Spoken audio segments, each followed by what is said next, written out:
American presidents aspire to be war presidents because that's what produces presidential greatness.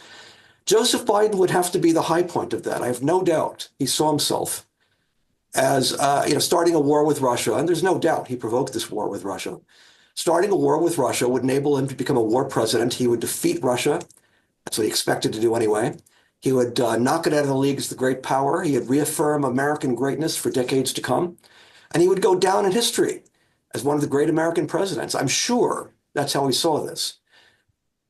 The result has been a disaster. I mean, the truth is, all the wars we've had have been disasters. Iraq was a disaster. Afghanistan was a disaster. Overthrowing Gaddafi was a disaster. If you look closely, Bosnia-Herzegovina and Kosovo are basket cases. Really, the Yugoslav wars, which people present were successes, they were disasters too, and even people don't realize it yet. And above all, the war with Russia is going to be a colossal disaster, even though it seems to be ending now. And there really isn't any sense that people learn from their mistakes. On the contrary, president after president wants to go on starting new wars, imagining they'll be better than the last war.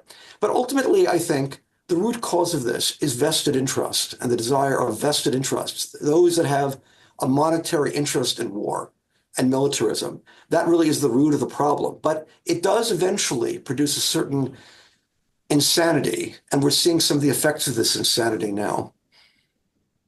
Jan, I mean, we have had other moments when entire societies went to a good extent mad. We've had the Soviets who had this moment and killed millions of their own in the 30s and 40s or let millions die. We've had the Chinese in the 50s and 60s who again killed millions of their own and destroyed a good part of their own Chinese heritage.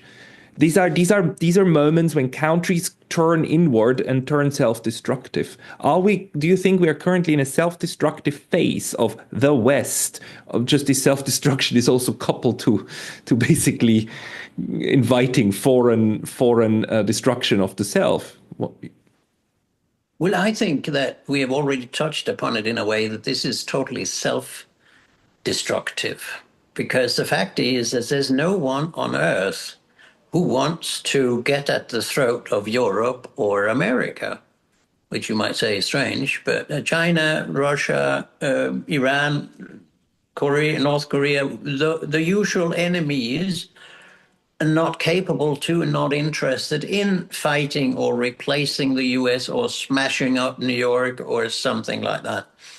The fact is that we're living with what Chalmers Johnson also called the boomerang effect. What comes back now are consequences of what we've done in the past. And of course, this disastrous policy concerning Ukraine, which should never have happened, also because the Ukrainian people did not want NATO membership. There's no indication of that before or after the invasion. You just do that. You don't listen to anybody. You drive your own hubris policies. You think you can get away with everything. And in the final end, what happens is that anybody who is number one or sees him or herself as number one in a system is going to fall, unless you have a great amount of humility and wisdom. Because if you're number 10 in a system, you have nine others to learn from. But if you're number one, you only teach and you don't learn and you don't sense what is going on. There's a gigantic groupthink now where people in the West, the whole European Union, particularly the women in it, Mette Frederiksen in Denmark, von der Leyen, and the foreign policy Callas, are totally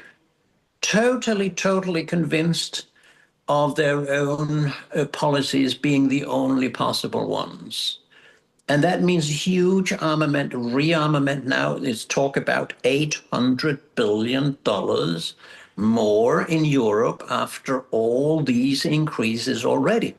And mind you, the level of intellectuality is indicated by somebody talking, not somebody, everybody, talking seriously about military expenditures being a percentage of the gross national product. I mean, this is perverse. This is absurd. What you do is normally you do a complex civilian and military threat analysis on the time horizon of 20 years or whatever for your country. And then you allocate, you find out which threats you can do something about, which you cannot do anything about, which are likely or not very likely. And then you set off money and find it in a budget. This whole thing about, military expenditures as 2, 3, 5% of the gross national product is for idiots. It's intellectual dwarfs, because this is not a way to decide what your security policy should be. There's a total marketization. There's capitalist thinking that everything is about money. We set off money, then we solve the problem. No, you don't. You end up in militarism and self-destruction. Yeah, but It is very, very tragic. It's very tragic. I don't know whether the historical examples you gave us with China or Russia will apply to the West. But that is the fundamental trend that you see now. And Mr. Trump will also fall. All his projects cannot succeed. Taking Greenland, taking Canada, That's not serious. taking, making Las Vegas out of Gaza. This is bizarre. This man will run into one wall after the other in the long run, or not so long run.